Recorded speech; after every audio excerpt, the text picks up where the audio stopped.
Hello everyone, I welcome you all। जो ये आज का टॉपिक है वो बहुत इम्पोर्टेंट है। ये पहला टॉपिक है जो लर्निंग सेशन के रूप में मैं इसको रिकॉर्ड कर रहा हूँ। इस सेम टॉपिक हमने एक बार और एक ऑनलाइन सेशन रखा हुआ था, तब इसी चीज़ को हमने वहाँ पे डिस्कस किया हुआ था।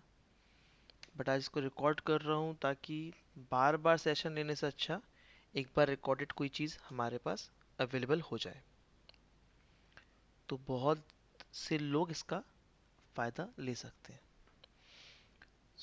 जैसा आप टॉपिक देख रहे हो, इफ़ेक्ट ऑफ इंफॉर्मेशन, कुछ लोग जानते हैं कि मैं किस बारे में बात करने जा रहा हूँ और कुछ लोग नए हैं। तो इफ़ेक्ट ऑफ इंफॉर्मेशन जो है वो टोटली बेस्ड है कि जो मार्केट में न्यूज़ आती है, जो न्यूज़ है उसका कितना इम्पोर्टेंस है और उसका क्या इफ़ेक्ट होता है हमारे मार्केट की ट्रेडिंग में। तो इसी चीज़ को अ, हम समझेंगे आगे हर पॉइंट पर कि कुछ न्यूज़ क्यों बाद में असर करती हैं और पहले कुछ न्यूज़ ऐसी होती हैं जो एक टाइम लिमिट के बाद इफ़ेक्ट करती हैं, और कुछ न्यूज़ ऐसी होती हैं जिसको हम समझते तो हैं कि ये न्यूज़ का इफ़ेक्ट स्टॉक में अच्छा आएगा, बट ये देता नहीं है वैसा इफ़ेक्ट। और अगर हम चार्ट देखें तो उस न्यूज़ के आने के पहले ही वो इफ़ेक्ट ऑलरेडी मार्केट में देखा जा चुका होता है, जिसको अगर हम आसान भाषा में समझें मार्केट की टर्मिनोलॉजी में तो उसको इनसाइडर ट्रेडिंग कहते हैं। बहुत से सोर्सेज होते हैं, बहुत तरह की इनसाइडर ट्रेडिंग होती है जिसके थ्रू ये सारी चीज़ें होती हैं। कुछ इंटरनल होती हैं, कुछ एक्सटर्नल होती हैं, वो छोड़ते हैं, अपन आगे बढ़ते हैं। तो why reading news is important. News means notable events weather in sports, ये तो फुल फॉर्म हो गया, गूगल पे मिल जाएगा। तो mainly to get information about events that are around and may affect. तो कौन कौन सी ऐसी न्यूज़ हो सकती हैं जो हमें एक कोई कंपनी के बारे में इंफॉर्मेशन दे सकती है, कहाँ कहाँ से ये न्यूज़ मिल सकती है, इसको जानना बहुत ज़रूरी होता है। और एक न्यूज़ जो होती है, अगर किसी कंपनी के कोई न्यूज़ आ रही है तो कंपनी के बारे में जो न्यूज़ है वो हमें क्या क्या इन्फॉर्मेशन दे सकती है। तो here you can see new venture और मर्जर। कंपनी का न्यू वेंचर होता है, मर्जर्स होते हैं, दूसरी कंपनी खरीदते हैं, उनके बारे में आपको इन्फॉर्मेशन न्यूज़ से मिलती है। ओके। न्यू डेवलपमेंट, कंपनी अपना एक और प्लांट ओपन करने जा रही है, या नई मैन्युफैक्चरिंग यूनिट इंस्टॉल करने जा रही है, या नया कोई डेवलपमेंट उन्होंने अपने ही एग्जिस्टिंग कंपनी में किया हो। प्रॉफिट लॉस, जो हम क्वार्टरली रिजल्ट देखते हैं वो न्यूज़ के माध्यम से ही हमें पास जानकारी आती है।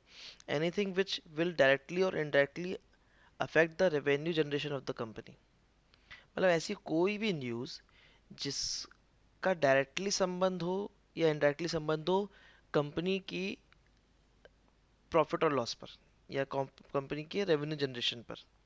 तो ये इंफॉर्मेशन हमारे पास न्यूज़ के माध्यम से आती है। ओके। द प्रॉब्लम, प्रॉब्लम हमारे साथ न्यूज़ में क्यों है। हमारे पास न्यूज़ आती है, बट हर कोई क्यों नहीं उसका सही टाइम पर कोई रिजल्ट निकाल पाता। मतलब मेरा कहने का मतलब ये है कि कोई क्यों नहीं किसी न्यूज़ में जो बात आई है, जो न्यूज़ हमारे सामने आई है, उसका सही मायने का मतलब निकालकर उसके हिसाब से उस स्टॉक को ट्रेड क्यों नहीं कर पाते हैं लोग। कुछ लोग कर पाते हैं, कुछ लोग नहीं कर पाते। तो ये रीजंस हैं, ये प्रॉब्लम्स हैं जो हमें फेस करनी पड़ती है। पहला तो आता है टर्मिनोलॉजी। जैसे कि अगर हम कुछ आसान शब्द उठाएं तो PE ratio, EPS earning per share, revenue, pledging, unpledging, NCDs, ROCE, है ना, ये टर्म्स हैं जो जनरल क्वार्टरली रिजल्ट के आसपास या फाइनेंशियल रिजल्ट के आसपास हमें ज़्यादा देखने को मिलते हैं। रेवेन्यू जनरेशन कितना हुआ, ईपीएस ने ग्रोथ कितना किया, quarter to quarter, year to year, what is this, ये चीज़ समझ में नहीं आती है हमें उस टाइम पर। तो ये एक प्रॉब्लम है। इसको अपन एलिमिनेट कैसे कर सकते हैं? इनको एक बार समझ कर, इसकी डेफिनेशन देखकर, उसी चीज़ को आप लोग का भी ग्रुप बना होगा, बहुत सारे लोग ग्रुप में होंगे, मेरे ग्रुप में होंगे, किसी और के ग्रुप में होंगे, तो इसी चीज़ को आप बार बार आप अपने ग्रुप में ही डिस्कस कीजिए और समझिए इस चीज़ के बारे में क्या होता है। तो आप फ्रेंडली उससे तभी हो पाएंगे। ठीक है। देन इम्प्लीकेशन, कोई न्यूज़ आती है तो उस न्यूज़ का इफेक्ट आप पर कैसे होगा, एज अ कॉमन मैन आप पर वो असर क्या करेगा, उसके हिसाब से उस न्यूज़ का इम्पैक्ट दीजिए। तो मतलब कि मेरे कहने का मतलब है कि अपने आप को उस न्यूज़ के लिए, अपने आप को सेंटर में रखिए, उस न्यूज़ का इफेक्ट अपने ऊपर देखिए और क्या क्या चीज़ें इफेक्ट होंगी वो आप समझिए। इंटर रिलेटेबिलिटी, ये चीज़ को समझने में थोड़ा वक्त लगेगा। क्यों? क्योंकि एक चीज़ दूसरी चीज़ से कैसे रिलेटेड होगी, इस चीज़ को समझना ज़रूरी होता है। जैसे कि कोई एक आइटम है जो एक्स, समझिए एक्स एक आइटम है, एक्स आइटम एबीसी कंपनी का रॉ मटेरियल है और एबीसी कंपनी अपना बिजनेस किसी दूसरे कंपनी के बिजनेस को दे रही है, जो बाद में जाके एंड कंज्यूमर को मिल रहा है। तो आप ये देखो कि जो एक्स रॉ मटेरियल था, पहले तो उसने एबीसी कंपनी को, अगर एक्स मटेरियल की अवेलेबिलिटी कम होनी है तो डिमांड बढ़ेगी, सप्लाई कम हो जाएगी तो डिमांड बढ़ेगी, डिमांड बढ़ेगी तो उसका रेट बढ़ेगा। तो सेम रॉ मटेरियल का रेट बढ़ेगा एबीसी कंपनी के लिए, सेम चीज़ अफेक्ट करेगी उसके क्लाइंट के लिए, और क्लाइंट के लिए वो चीज़, वो जो एंड यूज़र होगा उसके लिए वो चीज़ें बार बार महंगी होती चली जाएंगी, हर फेस पे वो महंगी हो रही है। तो ये महंगी हो रही है तो वो उसकी खपत होगी कि नहीं होगी, डिमांड बढ़ा है तो उसका रेट बढ़ा है, तो प्रोडक्ट का रेट बढ़ेगा, तो प्रोडक्ट का रेट बढ़ेगा, तो प्रोडक्ट जब बिकेगा तो रेवेन्यू जनरेशन बढ़ेगा, क्योंकि रॉ मटेरियल का रेट तो अभी बढ़ा है और कंपनियां रॉ मटेरियल पहले से ही परचेस करके रखती हैं। तो जो अभी रॉ मटेरियल एबीसी कंपनी के पास है, तो वो तो रॉ मटेरियल के रेट के हिसाब से अपना रेट बढ़ा देगा प्रोडक्ट का, तो उसके हिसाब से उसका रेवेन्यू जनरेशन बढ़ेगा, अगर सब कुछ सही जाता है तो। तो ये रिलेटेबिलिटी आपको बैठाने में टाइम लगेगा, बट आप जैसे जैसे आप समझने लगोगे तो ये चीज़ें आपको अ, बहुत जल्द ही प्रॉफिटेबल ट्रेड्स देंगी। जैसे कि सेमीकंडक्टर का अभी शॉर्टेजेस चल रहा हुआ है, तो सेमीकंडक्टर तो एक रॉ मटेरियल के पास जाने को, मतलब एक रॉ मटेरियल का फेस है। किसी गाड़ी के लिए वो मटेरियल है, बट सेमीकंडक्टर को भी बनाने के लिए भी मटेरियल लगता है, वो रॉ मटेरियल रहेगा। तो अगर हम यहाँ देखेंगे कि व्हीकल की डिमांड है बट सेमीकंडक्टर ना होने के कारण वो उसकी प्रोडक्शन नहीं हो पा रहा, सेमीकंडक्टर का प्रोडक्शन किसी रॉ मटेरियल के कारण या उसकी फिजिबिलिटी, जो उसका मैन्युफैक्चरिंग यूनिट है उसकी फिजिबिलिटी के कारण नहीं हो पा रहा, तो वहाँ पे एक वो इश्यू आ रहा है, तो वहाँ पे डिमांड बढ़ना चालू हुआ है, इसलिए सेमीकंडक्टर की बातें ज़्यादा होने लगी। जो अभी तक इतना इम्पोर्टेंट नहीं था, अब वो चीज़ें इम्पोर्टेंट होने लगी हैं। सेमीकंडक्टर की कंपनी है मोशिप टेक्नोलॉजी, उसका भी अच्छा रिटर्न आया था।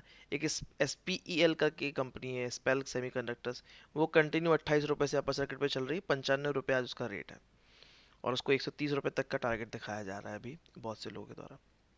तो ये कनेक्शन आपको देखना ज़रूरी है। देन फर्दर है जजमेंट।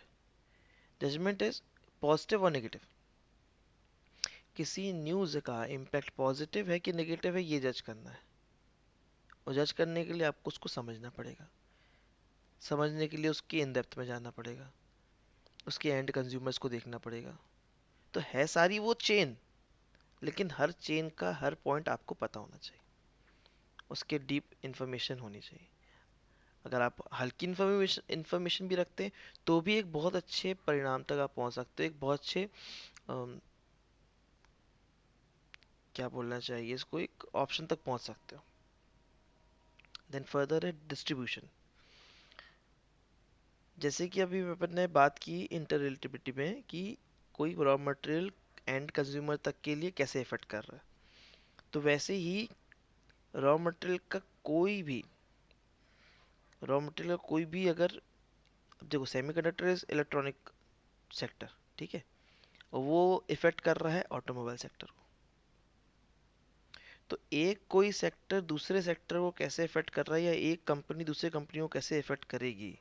जैसे कि इलेक्ट्रिक व्हीकल का जब बात आया, तो इलेक्ट्रिक व्हीकल खुद में एक सेक्टर होने वाला है अब। जितना उसका ब्रॉड व्यू अपन देख रहे हैं, तो इलेक्ट्रिक व्हीकल अपने आप में ही एक सेक्टर हो गया है। और उसके कंपोनेंट्स निकलने लगे, बैटरी वाला अलग कंपनीज, आपकी हेडलाइट्स, विंड स्क्रीन वाली कंपनीज, ईयरबैग्स वाली कंपनीज, और टायर की कंपनीज, और बाकी सारी चीज़ें जो लगती हैं गाड़ी में, उसका समझ लो आप। तो ये पांच मेन चीज़ हो गई, पांच छह मेन चीज़ हो गई। तो ये पांच छह मेन चीज़ जो हैं, ये अब इलेक्ट्रिक व्हीकल पर डिपेंडेंट, इलेक्ट्रिक व्हीकल से कनेक्टेड है। तो जैसे ही इलेक्ट्रिक व्हीकल ने बूम पकड़ना चालू किया, ये पांचों छह कंपनी जितनी भी जो छह आपकी सेक्टर्स हो गए, या फिर इनको बोलेंगे कि इनके मटेरियल होगा, रॉ मटेरियल या फिर कंज्यूमेबल्स है, तो ये आइटम भी डिमांड में आ गए। ये थे पहले भी, ये सेम चीज़ आपको रिक्वायरमेंट थी पेट्रोल डीजल व्हीकल्स में भी, बट अब ईवी व्हीकल का एक अलग चलन आ गया, तो उनके लिए भी रिक्वायरमेंट आ गई। तो अब वो डिमांड के साथ बढ़ने लगे। तो एक इलेक्ट्रिक व्हीकल के बढ़ने से इसके जितने भी तार जोड़ेंगे, वो डिस्ट्रीब्यूशन जितने भी सेक्टर्स और कंपनीज में हो रहा है, तो ये कहाँ तक फैल सकता है, ये सोचना है। अभी इंफ्रास्ट्रक्चर बढ़ने लगा है अपने देश में, रोड अच्छी होने लगी हैं, तो इसका इफेक्ट एंड कंज्यूमर तक जा रहा है। कैसे? जो लॉजिस्ट सबसे पहले फायदा मिलेगा लॉजिस्टिक को। जो डिस्टेंस एक जो लॉजिस्टिक का ट्रक होता है, व्हीकल होता है, जो एक डिस्टेंस वो 3-3 4-4 दिन में ट्रेवल करता था, आज वो 1.5 दिन से 2 दिन के बीच में उस चीज को डिलीवर करने की कैपेसिटी रखता है। तो लॉजिस्टिक वालों का ये टाइम स्पान एक कम हो गया, फर्स्ट।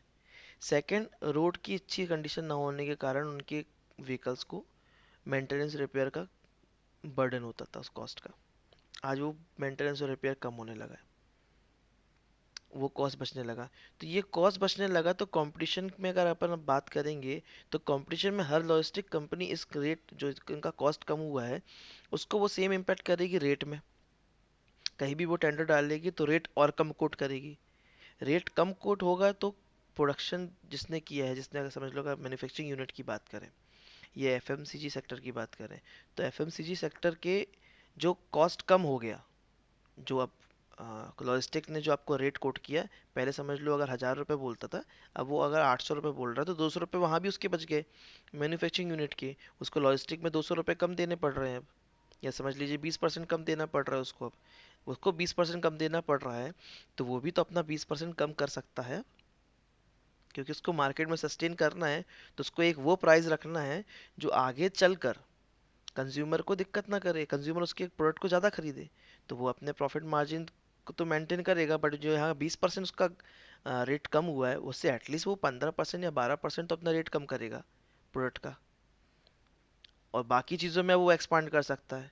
जिसको यहाँ 20% बचा हुआ है, भले ही उसने 5% रेट कम कर दिया मटेरियल का, जो उसका प्रोडक्ट है, तो बाकी जो बचा 15% है, वो अपनी ही कंपनी में लगाने के लिए रेडी है ना अब। वो अपनी कंपनी में ही रॉ मटेरियल के लिए अच्छी सप्लाई देखेगा, या फिर मशीनरीज अच्छा देखेगा, या मैन पावर बढ़ाएगा, या किसी भी तरीके के रिसोर्स में इन्वेस्ट कर सकता है, एडवर्टाइजमेंट में इन्वेस्ट कर सकता है, डिजिटल मार्केटिंग में इन्वेस्ट कर सकता है। 15% तो उसके पास प्लस हुआ।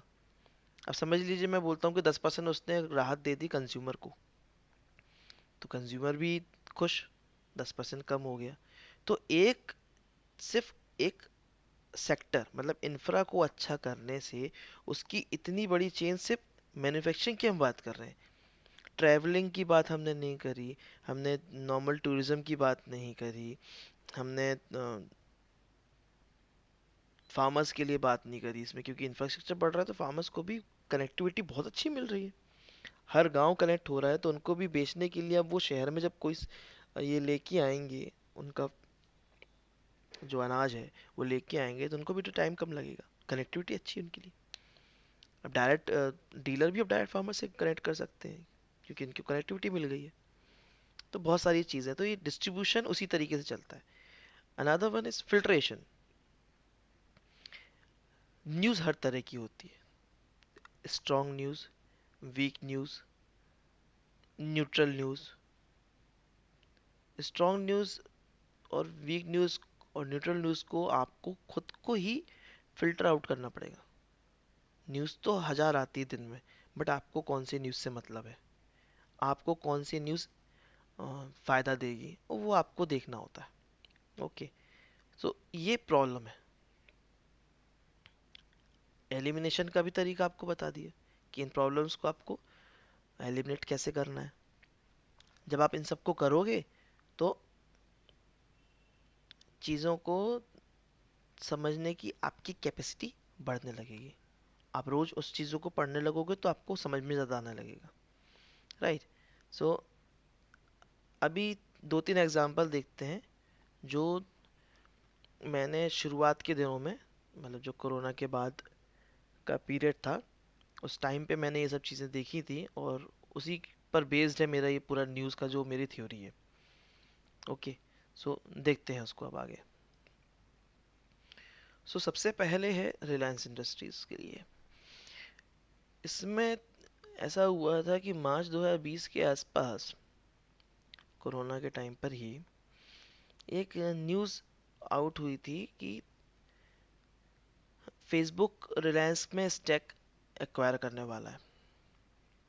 एक र्यूमर निकल गई था, बट क्योंकि सेबी का एक रेगुलेशन है कि कंपनीज का कोई भी वेंचर, कंपनी का कोई भी profit loss venture, new acquisition, या फिर किसी को एक्सपेल करना, जो सीईओ वगैरह रिजाइन करते हैं, एमडी रिजाइन करते हैं, या फिर वो नया कोई अपॉइंट करते हैं, तो ये सारी न्यूज़ आपको सेबी को देनी होती है। तो जब ये बात चल रही थी कि फेसबुक कोई स्टेक एक्वायर कर रहा था रिलायंस में, तो उसमें ये बात आ गई थी कि सेबी को इंफॉर्मेशन नहीं मिली थी। तो र्यूमर को क्या किया उन्होंने, रिलायंस ने सेबी को लिख दिया कि नहीं, हमारी इस तरह की कोई डील नहीं हुई है, अगर कोई भी डील होगी तो रेगुलेशन के तहत हम आपको पहले इन्फॉर्मेशन देंगे। तो रिलायंस तो खुद से डिक्लेयर कर नहीं पाया, सेबी को भी नहीं कर पाया, तो लेकिन न्यूज़ तो मार्केट में, र्यूमर तो आ गई थी। ये थी इनसाइडर ट्रेडिंग। इसको इनसाइडर ट्रेडिंग कहेंगे क्योंकि न्यूज़ अगर र्यूमर थी और वो मार्केट में मार्च में आ गई थी और उसके हिसाब से मार्केट में ट्रेडिंग चालू हो गई थी, लोगों ने पैसा लगाना चालू कर दिया था, और सेम न्यूज़ अप्रैल में रिलायंस ने आउट करी कि फ्लिपकार्ट ने रिलायंस में स्टैक बाय किया है। ये मार्च में र्यूमर था, एज पर रिलायंस भी। उन्होंने सेबी को लिखित में दिया कि अगर ऐसा कुछ होगा तो हम आपको पहले बताएंगे। तो मार्च से लेके अप्रैल तक जितना ट्रेडिंग हो गया, ये इनसाइडर में चला गया। अब किसी ने न्यूज़ देखी होती, जैसे कि अब यहाँ चार्ट में आप देखो कि मैंने यहाँ इस रेट के आसपास ब्लॉग पोस्ट किया हुआ था, ठीक है, ये लिंक दिया हुआ है। आप मेरे ब्लॉग स्पॉट ब्लॉग पे भी जाओगे, जैसे आप 24.blogspot.com में, तो आपको वहाँ ये आर्टिकल अभी भी मिलेगा आपको। सो ये ब्लॉग आपको वहाँ मिल जाएगा। तो ये आप जब देखोगे तो यहाँ पर मैंने पोस्ट किया ब्लॉग जब ये न्यूज़ आउट हुई थी, र्यूमर था, देन इधर पे न्यूज़ आउट हुई उस चीज़ की। और अब उसके बाद फिर कहानी आपको पता है, उसने 2020 का जो उस टाइम पे फॉल के पहले जो उसका हाई था, उसने उसको सस्टेन कर लिया था इमीडिएट। उसने एक महीने के अंदर अंदर, मार्च में, मेरे ख्याल से मई मंथ के पहले ही उसने अपने आप को स्टेबल कर लिया था वहाँ पे, जितनी भी उसकी गिरावट आई थी। ओके, सो सेकंड देखते हैं,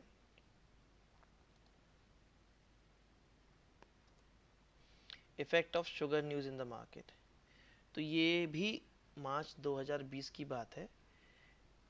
सैनिटाइजर की रिक्वायरमेंट आई थी मार्केट में, तो एथेनॉल जो है वो मेन इंग्रेडिएंट होता है सैनिटाइजर के लिए, एंड एथेनॉल जो होता है वो शुगर फैक्ट्री में एक बाय प्रोडक्ट है। अब तो हम सभी जानते हैं क्योंकि अभी एथेनॉल पेट्रोल के साथ भी ब्लेंड होने वाला है। तो ये तो अभी सब जानते हैं कि शुगर फैक्ट्रीज में ही एथेनॉल का प्रोडक्शन हो रहा है, लेकिन उस टाइम पर नॉर्मल ट्रेडर और इन्वेस्टर के लिए, रिटेल ट्रेडर इन्वेस्टर के लिए ये चीज़, ये इन्फॉर्मेशन उनको नहीं थी। ये धीरे धीरे आ रही थी मार्केट में।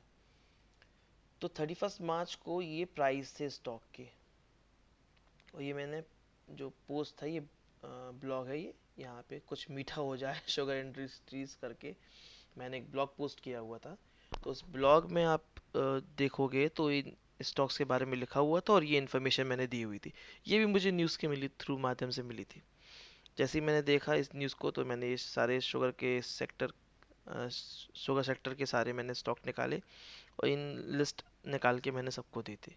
और विथ इन 2 और 3 ट्रेडिंग डेज रिजल्ट ये आपके सामने है। मात्र केसीपी शुगर जो है वो 4.5% डाउन हो गया था। बाकी सारे स्टॉक्स रफ, मेनली तो सभी ने अपर सर्किट ले लिया था। बट जिस दिन मैंने ये पोस्ट किया था उस दिन बहुत सारे स्टॉक अवेलेबल थे बाय करने के लिए। मैंने शक्ति शुगर में इन्वेस्ट किया हुआ था उस टाइम पे, इन्वेस्ट नहीं सॉरी ट्रेड बोलूँगा, ट्रेड किया हुआ था। और 12 और 13 रुपीज़ के आसपास के रेट पे मैंने उसको सोल्ड आउट किया था। पहले दिन उसमें 10 या 20% का सर्किट लगा था, फिर उसमें 5-5% का सर्किट लगा हुआ था, 5 या 10% का लगा हुआ था। तो ये शुगर का था। ठीक है, ये वही जो हम बोलते हैं ना, इंटर रिलेटेबिलिटी, ये वही चीज़ है। रिक्वायरमेंट सैनिटाइज़र की थी। सैनिटाइज़र का इंग्रेडिएंट एथेनॉल है। एथेनॉल निकलता शुगर फैक्ट्री में है एज अ बाई प्रोडक्ट। तो शुगर फैक्ट्री का बाय प्रोडक्ट इतना अच्छा हो गया था कि उसको, इसके कारण आप शुगर फैक्ट्रीज की आज भी कीमत देखो उसमें। Okay. News of Adani transmission revoking their pledges. Pledge क्या होता है? प्लेज ये होता है कि कंपनी का जो ओनर प्रमोटर होता है, वो तो आप आजकल तो हम भी अपने शेयर को डीमेट अकाउंट में प्लेज कर सकते हैं। वहाँ पर ये होता है कि प्रमोटर अपने शेयर्स को क्या होता है, प्लेज करके कुछ अमाउंट उठाता है। तो उसने अमाउंट उठाया हो तो ब्लॉक हुआ, उसका उतना परसेंटेज ब्लॉक हो गया, मतलब गिरवी रखा, ही समझ लो आप, गिरवी रखा हुआ था शेयर। तो वहाँ पे अडानी ट्रांसमिशन अपने जो शेयर्स को प्लेस थे उनको वो रिवोक कर रहा था, मतलब कि पेमेंट देकर अपने शेयर वापस उठा रहा था।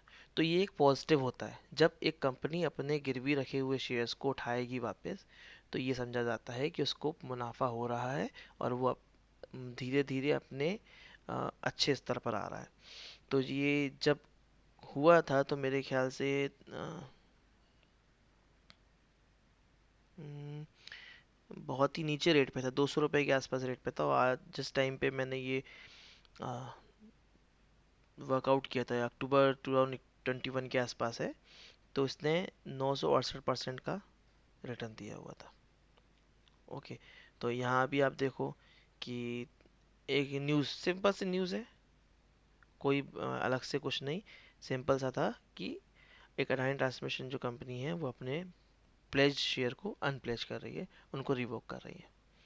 तो इसका इफेक्ट क्या हो सकता है, वो इफेक्ट को स्टडी करना है, उस इफेक्ट के हिसाब से आपको आगे प्रोसीड करना है। एक ये था न्यूज़ ऑफ मिस्टर दमानीज शॉपिंग। 31 मार्च वही पीरियड है कोरोना से, जब उसका ब्रेकडाउन हुआ था, अपना मार्केट बेरिश सेगमेंट में चला गया था, बेरिश सेंटीमेंट में चला गया था। बनी बात थी, जो बड़े इन्वेस्टर हैं उनके पास अमाउंट बहुत होता है, और उन्होंने उसके हिसाब से शॉपिंग की। शॉपिंग मीन्स लोअर रेट पर उन्होंने स्टॉक को खरीदा। कौन से स्टॉक को खरीदा? जहां उनको पता है कि पोटेंशियल बहुत हाई है, like Delta Corp, DLF, HPCL, Sun Pharma, Vodafone Idea. I will not talk about Vodafone Idea. उन्होंने किया इन्वेस्ट, कंपनी का क्या है क्या नहीं है सीन अपन कुछ कह नहीं सकते, बट ठीक है, 3 रुपए से आज शेयर 12 रुपए हो गया। अगर जिन्होंने जितनी क्वांटिटी उन्होंने खरीदी है, अगर वही हम देख लें तो 9 रुपए से अगर बढ़ी है तो 300% बढ़ गया उनका, जो मतलब आप 11 से 11.5 करोड़ यहाँ पर बोल रहे हो, उन्हें 33 करोड़ प्रॉफिट से उठा लिया है। तो मेरे जो फेवरेट स्टॉक थे वो डेल्टा कॉप, डीएलएफ, एचपीसीएल थे। सन फार्मा तो उस टाइम पे फंड इतना फंसा हुआ था कि सन फार्मा में अपन हाथ नहीं डाल पाए। बाकी डीएलएफ वगैरह को हमने बाद में उठाया है। मैं इस बारे में इतनी ज़्यादा बात नहीं कर सकता क्योंकि उतने अच्छे रेट पे नहीं उठाया था। ठीक है, क्योंकि हम बॉटम को नहीं समझ सकते, हम बॉटम पकड़ना हमारे लिए बहुत मुश्किल होता है। जो बड़े इन्वेस्टर होते हैं उनके पास फंड अच्छा होता है तो वो बॉटम फिशिंग कर सकते हैं, मतलब वो जितना चाहे खरीद सकते हैं, हर बार खरीदने की कैपेसिटी उनके पास होती है। हमारे पास इतना फंड अवेलेबल नहीं होता। रिसेंट इफेक्ट जो थे उस टाइम पे, copper rate down due to China. China ने कॉपर रेट के डाउन करने में उसका हाथ है। कैसे है? हर कंट्री का एक इमरजेंसी स्टॉक होता है, ठीक है? तो कॉपर, आप जानते हो कि बैटरी में लगने वाला एक एलिमेंट है जो इलेक्ट्रिक व्हीकल में बहुत काम आने वाला है। तो इसकी डिमांड बढ़ने लगी थी। डिमांड बढ़ रही थी तो इसके रेट बढ़ रहे थे, प्राइस बढ़ रही थी। Hindustan copper was extremely bullish at that period. तो चाइना ने क्या किया कि उसकी कमोडिटी, मतलब आप समझ लो कि उसका जो स्टॉक था वो ख़त्म होने लगा था। अब उसको महंगे रेट पे ख़रीदना पड़ता, कोई भी चीज़ करनी पड़ती। तो उसने क्या किया, अब यहाँ क्या था, सप्लाई कम थी, डिमांड ज़्यादा थी, इसलिए उसका प्राइस भी बढ़ रहा था। तो उन्होंने क्या किया, अपना इमरजेंसी स्टॉक को लूज आउट किया। जो इसका इमरजेंसी स्टॉक था उसको लूज आउट किया मार्केट में। तो उन्होंने क्या किया, सप्लाई को इन्फ्यूज़ किया। सप्लाई जैसे ही बढ़ी, डिमांड गिरने लगी, क्योंकि सप्लाई और डिमांड ऑलमोस्ट सेम रेशियो में आने लगे थे। तो वहाँ से उस पॉइंट के बाद से हिंदुस्तान कॉपर का प्राइस गिरना चालू हुआ। फिर वो फर्दर अभी इस टाइम तक तो वहाँ नहीं पहुँचा है। हालांकि उसने जितना राइज किया था उस पे भी वो अच्छे रेट पर टिका हुआ है, 130 135 के आसपास रेट पर वो अभी भी है, ठीक है? रिलायंस इंफ्रा अपर सर्किट में गया क्योंकि वो दिल्ली पीडब्ल्यूडी को अपना स्टॉक अमाउंट उसको मिल रहा था पीडब्ल्यूडी से। मैन इंफ्रा कंस्ट्रक्शन बहुत अच्छा रिजल्ट पोस्ट किया था। फिर उसकी एक बीच में खबर आ गई उसका बोनस शेयर भी आने वाला है। बोनस शेयर के चक्कर में वो 40% मैंने यहाँ लिखा हुआ है, बट ये जो मैंने जब बनाया हुआ था तब का है, लेकिन ये ऑलमोस्ट 100% रिटर्न दिया था। 60-70 रुपीज़ के आसपास की इसकी न्यूज़ थी और 140-150 के आसपास तक ये शेयर गया हुआ है। देन जब मैं इसका बोनस का डिक्लेरेशन हुआ, फर्दर न्यूज़ आई, अप्रूवल मिला, तो ये स्टॉक वहाँ से गिरना चालू हो गया था। हालांकि बोनस मिला है, एक शेयर पे दो शेयर मिले मेरे ख्याल से। नो, दो शेयर पे एक शेयर मिला है। दिलीप बिल्डकॉन जो, उसको क्लियर चिट मिल गई थी, उसका एनएचआई से कुछ पंगा हो गया था, वहाँ क्लियर चिट मिली थी, वहाँ से भगना चालू किया। रिलायंस की डील जसडल से होनी थी। गोल्डियम इंटरनेशनल ने बायबैक ऑफर किया था। बायबैक, एक कंपनी जब बायबैक करती है तो उसका मतलब ये है कि कंपनी को अपने प्रोडक्ट पर विश्वास है, तो वो शेयर की परसेंटेज और अपने पास रखना चाहती है कि मैं ही और ओनरशिप रखूं, ना कि रिटेल के पास प्रॉफिट जाए, तो वो बायबैक करती है। अगर बायबैक का प्राइस करंट मार्केट प्राइस से ऊपर है तो मतलब अपनी कंपनी की वैल्यूएशन वो इतनी ऊपर रख रहा है, मतलब शेयर प्राइस अभी भी अंडर वैल्यूड है। बट अगर शेयर प्राइस से नीचे उसका बायबैक का वैल्यू होता है तो इसका मतलब ये है कि कंपनी ओवर वैल्यूड होकर चल रही है, क्योंकि शेयर प्राइस ऊपर है अभी। ओके। इन्फोसिस का ओपन मार्केट बायबैक ऑफर था। इस पे कभी एक वीडियो बनाऊंगा, ये बहुत अच्छा था, एग्जांपल था। 1300 रुपये के रेट के आसपास 1700 रुपये पे बायबैक ऑफर किया था इन्होंने, और वो ओपन मार्केट बायबैक था। ओपन मार्केट बायबैक में ये होता है कि इतने लिमिटेड ड्यूरेशन पे मैं इतनी तारीख, मतलब कंपनी का ये कहना होता है, मैं एक डेफिनेट डेट तक 1700 रुपये तक के शेयर को बायबैक करूंगा, मैं उस रेट तक बायबैक कर सकता हूँ। उसने ये नहीं कहा कि मैं 1700, मेरी कंपनी की वैल्यूएशन 1700 रुपये पर शेयर की है, मैं वहां से आपसे खरीदना चाहता हूँ। मैं 1700 रुपये तक के किसी भी शेयर प्राइस जो भी रिटर्न करना चाहता है, बायबैक देना चाहता है, जो जिसके पास होल्डिंग है, जैसे मेरे पास होल्डिंग है और मैं कंपनी को वापस बेचना चाहता हूँ, तो अगर कंपनी का प्राइस 1650 रुपये चल रहा है तो इन्फोसिस कंपनी 1650 रुपये तक भी बायबैक कर सकती है।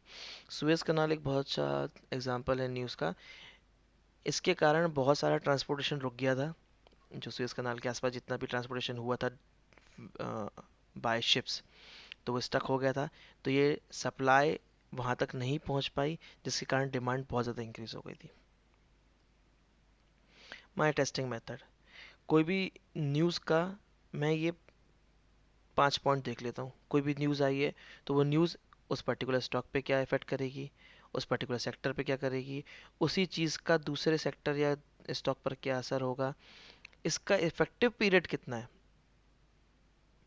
जैसे आईओसी, जब क्रूड ऑयल 0 रुपए पर चला गया था, मतलब जीरोस की रुपये नहीं, सॉरी, वैल्यू हो गई थी, हाँ ऑलमोस्ट 0 रुपये भी बोल सकते हो। जीरोस की जो वैल्यू हो गई थी ड्यूरिंग कोविड स्टार्टिंग पीरियड, जब कोई ऑयल नहीं खरीद रहा था, क्रूड ऑयल की जो वैल्यू थी वो ज़ीरो हो गई थी, सप्लाई बढ़ती जा रही थी, तो सारी ऑयल कॉरपोरेशन कंपनीज को बोला गया था कि अपने पास रॉ मटेरियल होल्ड करके रखें, स्टैक अप करें। और क्यों नहीं, सभी करेंगे। जो चीज़ अगर समझ लो 80 रुपये में मिलती है, 70 रुपये में मिलती है, वो अगर 1-2 रुपये में मिल रही है तो कौन नहीं चाहेगा उसको स्टैक अप करना, स्टॉक अप करना। सबने किया। तो अपने यहाँ कौन कौन कंपनी मेन है? IOCL, HPCL, BPCL, एक रिलायंस का भी पेट्रोल पंप है। ठीक है, तो IOC जो है वो सबसे बड़ा स्टोरेज रखता है, आपने ये पेट्रोलियम का, लिक्विड का, मतलब क्रूड ऑयल का बोलना चाहिए। वो सबसे बड़ा स्टोरेज है इंडिया में, सबसे बड़ा स्टोरेज IOC के पास है। तो एक सबसे कम रेट में अगर सबसे ज़्यादा स्टोरेज आपने रखा हुआ है, तो आप एक लॉन्ग टर्म में, मतलब अगर 1-1.5 साल में आप प्रॉफिटेबल कंडीशन में रहोगे, क्योंकि आपका एवरेज जो है, आप चाहे आप गोल्ड खरीद रहे हो या फिर इन लोग क्रूड ऑयल खरीद रहे हैं, ये अपना एक एवरेज प्राइस मेंटेन करते हैं। आज 10 रुपये में खरीदा, कल 20 रुपये में खरीदा था, तो मेरी वैल्यू वैल्यू क्वांटिटी के हिसाब से अगर करेंगे, तो अगर क्वांटिटी सेम खरीदी है तो ये अराउंड 25 रुपये इनका एवरेज प्राइस हो गया। तो सेम चीज़ उन्होंने जो 0 रुपये के आसपास खरीदी है और जो 80-90 रुपये के आसपास खरीद रहे थे, तो उसका एवरेज अगर करेंगे तो 40-45 के आसपास आएगा। हो सकता है कि उन्होंने बल्क में बहुत ज़्यादा खरीदा तो और नीचे आएगा। तो जितने रुपए में भी पेट्रोल बेच रहे हैं, वो तो पेट्रोल तो चेंज हो नहीं रहा था, तो उनको तो फ़ायदा ही हुआ, और फर्दर बीच में पेट्रोल के प्राइस तो बहुत ज़्यादा बढ़ गए, तो उनको फ़ायदा हुआ। तो इसीलिए IOC पे बैट किया था मैंने 80-90 रुपीज़ के आसपास, और 135-140 के आसपास को बेचा था। और ऐसा मैंने 3-4 बार किया था, और डिविडेंड भी लिया हुआ था। तो ये था कि एक इतने पीरियड तक इससे फ़ायदा में तो मिलने वाला है। इफेक्ट ऑन मार्केट, किसी पर्टिकुलर न्यूज़ का मार्केट पे इफेक्ट क्या होगा? जैसे कि अभी फेडरेशन की जो मीटिंग्स होती रहती हैं, और जिसके कारण हमने सितंबर से बाइंग करना बंद किया हुआ है लॉन्ग टर्म, तो इफेक्ट उसका मार्केट में अब आप देख सकते हो।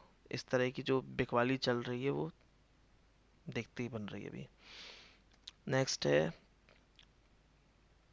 अब इस चीज़ को आप मॉनिटर कैसे करोगे? मेरे पास मॉनिटरिंग क्यों होगी? क्योंकि मैंने ब्लॉग पोस्ट किया हुआ था। आप भी ब्लॉग पोस्ट करके कर सकते हैं, नो इशू। बट आप मॉनिटर कैसे करोगे? इमीडिएट वाला मॉनिटर कैसे करोगे? जैसे कि आज न्यूज़ आई, आज मैंने उसके बेस पे कोई ट्रेड ली, और उसका रिजल्ट जो आया वो मुझे नोट डाउन करना है। क्यों?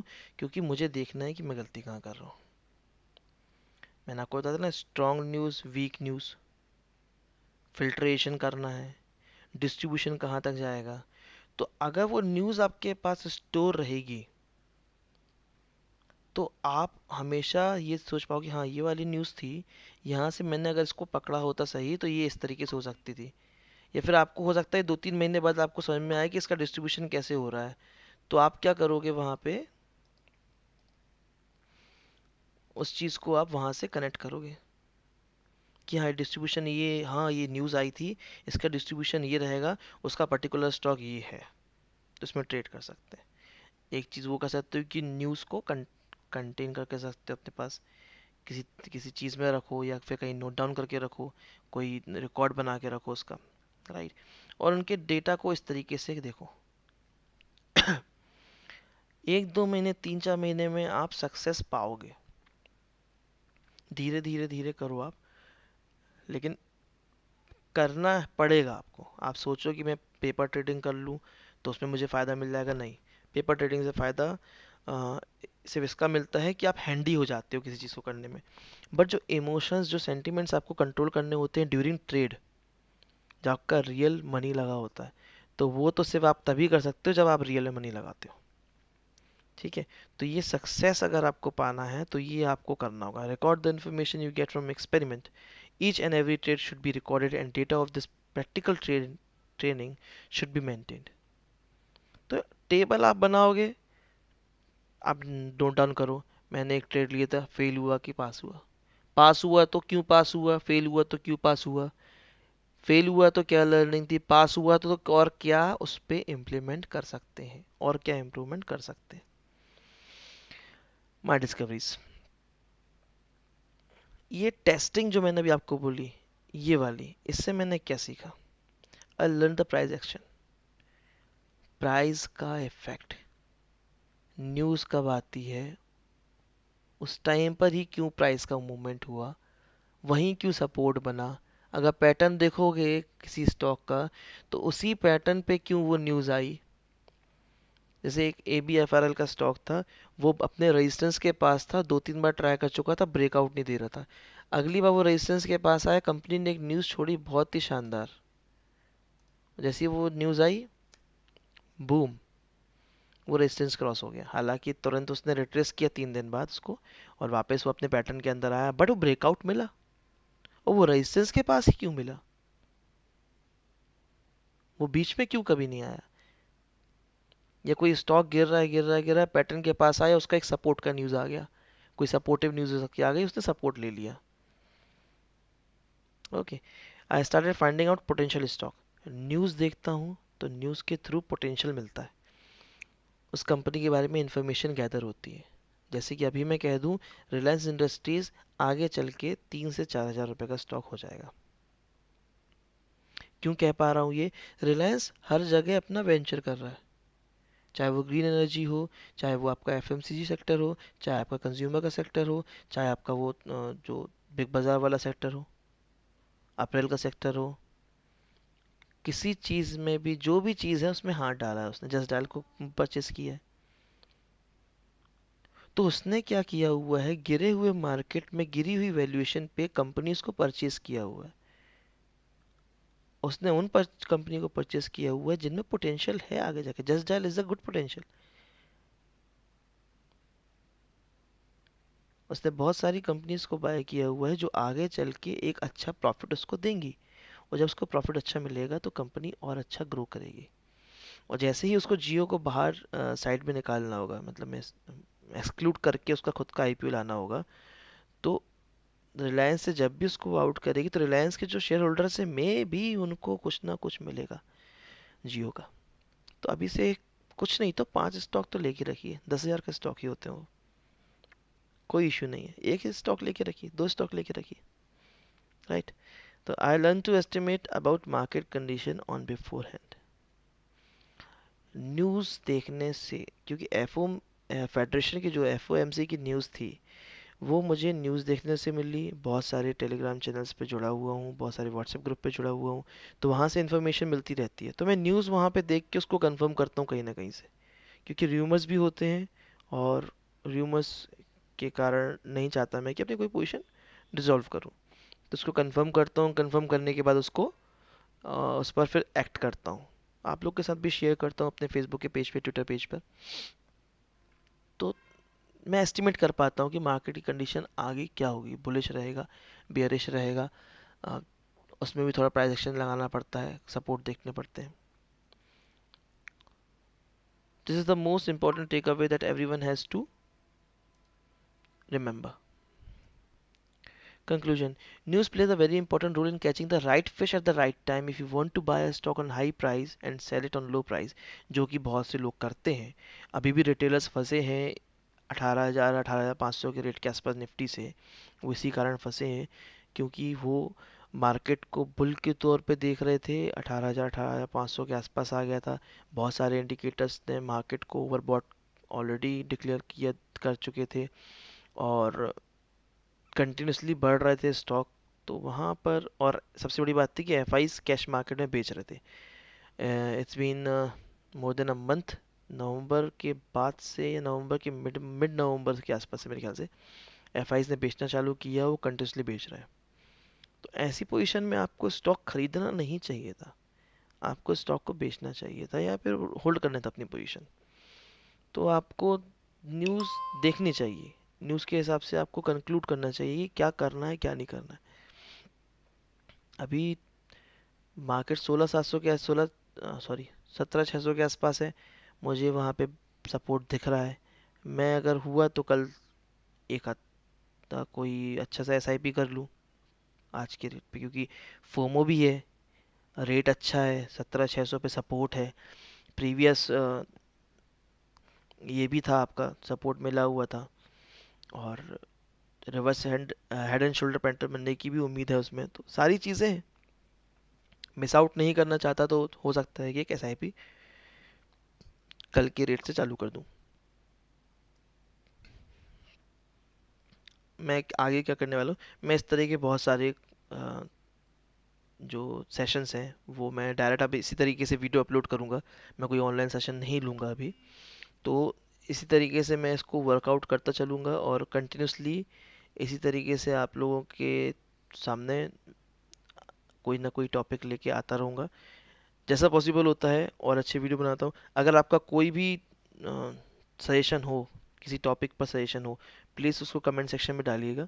और डिस्क्रिप्शन में मेरे ग्रुप की लिंक दी हुई है, अगर आप ज्वाइन करना चाहते हैं मुझे पर्सनली व्हाट्सएप पर या टेलीग्राम पर, तो डिस्क्रिप्शन बॉक्स में आपको लिंक अवेलेबल है। You can go ahead with those link. जिनको इंग्लिश का सेक्शन चाहिए है, अगर उनको इंग्लिश में वीडियो चाहिए है तो प्लीज़ कमेंट पर बताइएगा। उस हिसाब से हम आगे फिर एक ट्राई करते हैं इंग्लिश में और एक वीडियो डालने का इसी को। Okay, so here I am signing off from as of now. Okay guys, thank you.